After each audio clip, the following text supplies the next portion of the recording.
A YouTuber recently made a video revolving around Drake Bell's conspiracy that Nickelodeon is out to silence him, to keep him from talking about their former employee who abused him. In the video, she states that Drake Bell's theory makes no sense because of how many career opportunities Nickelodeon gave him after their employee was sent to prison for the crimes against Drake.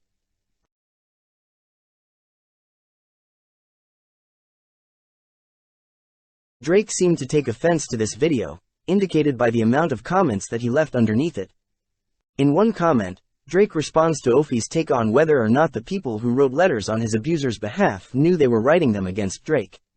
Here's what Ophie had to say. Several letters were written in support of Brian Peck by former colleagues, other actors in the space, former and present.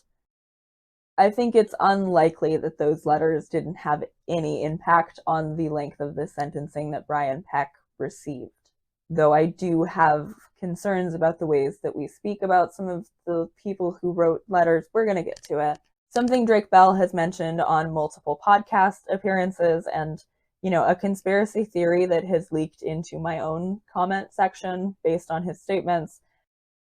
Drake Bell feels as if he has been set up by Nickelodeon. This narrative, I think, may even be something that he genuinely feels and not just something he is trying to convince people, but it feels as if the betrayal that he felt by the existence of these public letters, which got unsealed for the Quiet on Set documentary.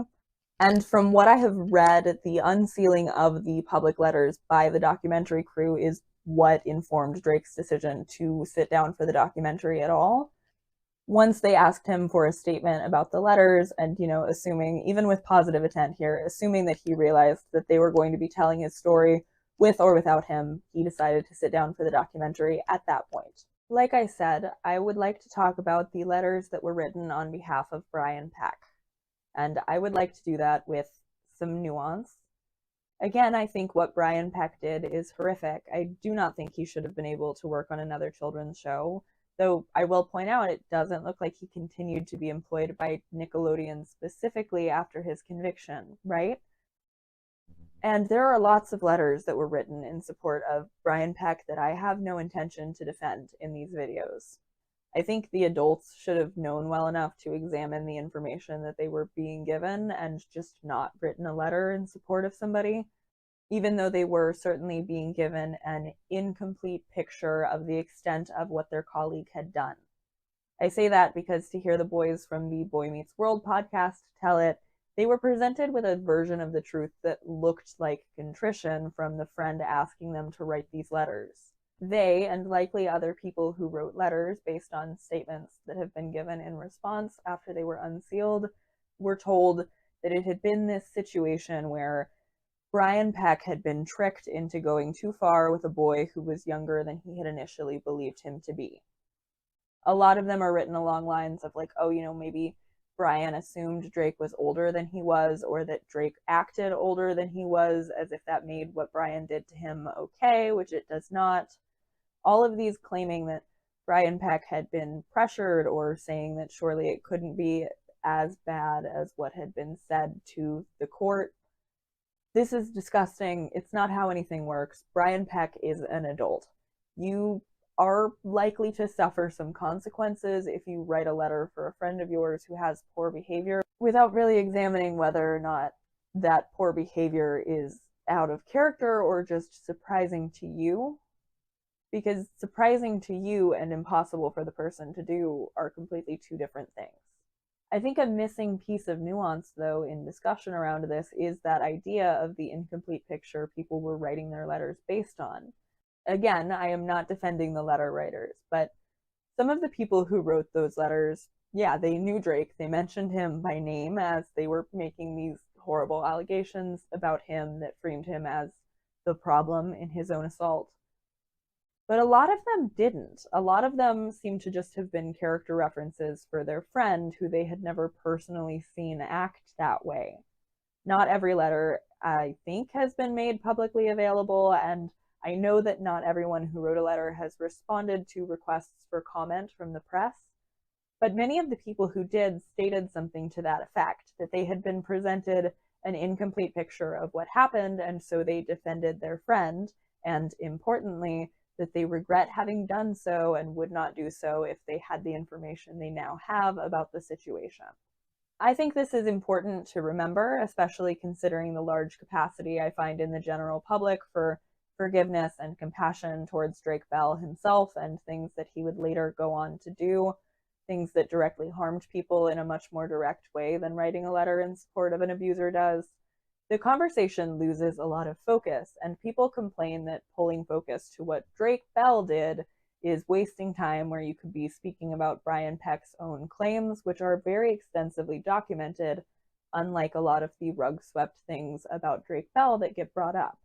I think the real true derailing here, the actual waste of time though, is this desire to enact revenge on people whose poor behavior in the past is writing a letter based on incomplete information. And also, I do think that it is horrible that after he worked up the courage that it took to report all of this to adults who could do anything about it, to seek justice through the court, and then find out that all of these celebrities and future colleagues even showed up to support Brian Peck. I also want to note, though, that we don't have a record of how full that courtroom was or exactly who was there beyond Drake's recollection that it was packed and full of supporters of Brian Peck. I bring that up only to mention that it does not mean and has not been confirmed that everybody who we know wrote letters appeared at the court trial. At least some of them did, which makes sense. But we just don't know to what extent people who wrote those letters even may have known until the unsealing in the documentary that Drake was the anonymous minor. A lot of them did, especially if they went to the court and saw him there after not knowing when they wrote the letter.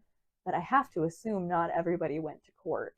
Ophi's belief was that not everyone who wrote a letter in defense of Drake's abuser knew that it was Drake that was abused. Here's what Drake had to say.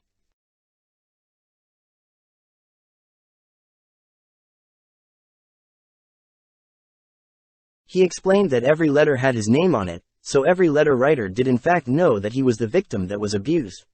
Another point that Drake argued in the comments was Ophi's defense that Drake's abuser was not allowed back on set with children, like Drake in the Quiet on Set documentary said that the man was. Here's what Ophi had to say.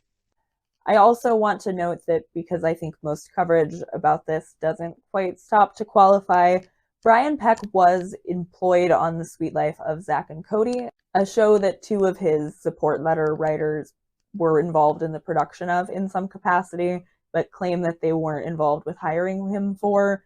Either way, he ended up having a voice acting role. He voiced a mirror. This was something that was added in post and likely, hopefully, means that he was not around the child actors. It just feels possibly like valuable context when we say, oh, he was on The Sweet Life of Zack and Cody. He should not have gotten hired again on children's television. I absolutely believe that. But I also just want to make it clear he was not hired onto Sweet Life of Zack and Cody in a dialogue coach capacity as he had previously worked for Nickelodeon. She thought it was important to mention that while Drake's abuser, Brian Peck, was working back on kids' shows, it wasn't while children were present. Drake argues that this isn't true, citing multiple projects that his abuser had with children after he was convicted of the crime against Drake.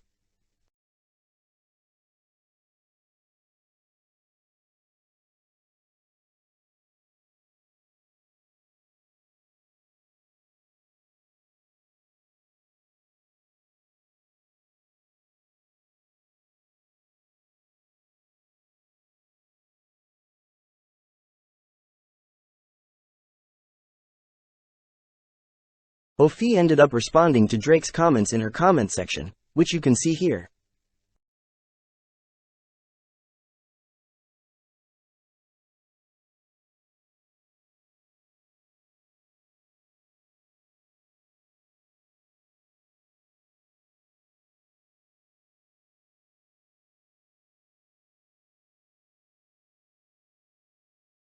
After he commented upset about the fact that he felt she was defending his abuser, she responded by essentially saying that she wasn't. Yet while she did this, she shamed this abuse victim by saying that he wasn't making himself look good by correcting her misinformation. She seemed oddly defensive and oddly confused about why an abuse victim would be upset by what appeared to be her defending his abuser. She claims that she wasn't, but how is it not defending a child abuser to say, well, they worked on a kid show but it wasn't actually with kids this one time? And saying, well, the people who wrote letters probably didn't all know it was Drake they were writing against. What is the point of making these statements, if not to defend the actions of these people? Why get so upset when Drake then clarified that his name was on all of these letters? Why not just admit you got it wrong and correct the misinformation that you spread? Instead, she gets on Twitter and mocks an abuse victim for reacting to having his abuse questioned.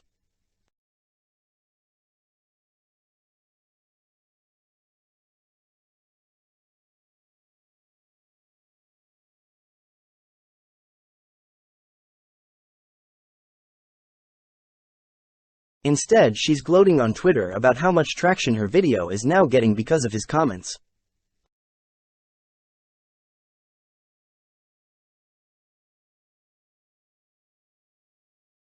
She claims that at the end of her video she was on his side and that it's his fault for not watching until the end. But how is she on his side if she's responding like this? If she was truly on his side, would she not have said, "Watch until the end, I support you"? She doesn't support him, she supports herself, or at least is trying to by trying to monetize off of his pain. Claiming now she's going to make more videos to profit off of an abuse victim. All because she didn't like how he responded to a video of her spreading misinformation.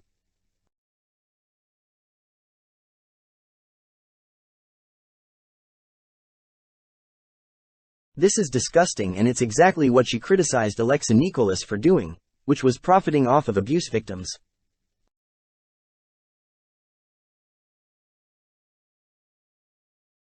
Also, any level of profiting off of a documentary that comes is very different from essentially selling a shirt that says, "I feel bad that former child actors got abused and all I got was this lousy t-shirt," right?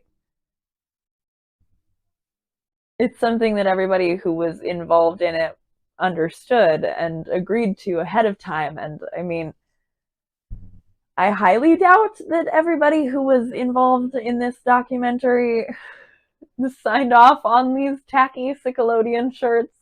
So apparently it's wrong to sell shirts exploiting child abuse victims, but not wrong to try to build your YouTube channel off of exploiting child abuse victims, who you mock and laugh at while doing so.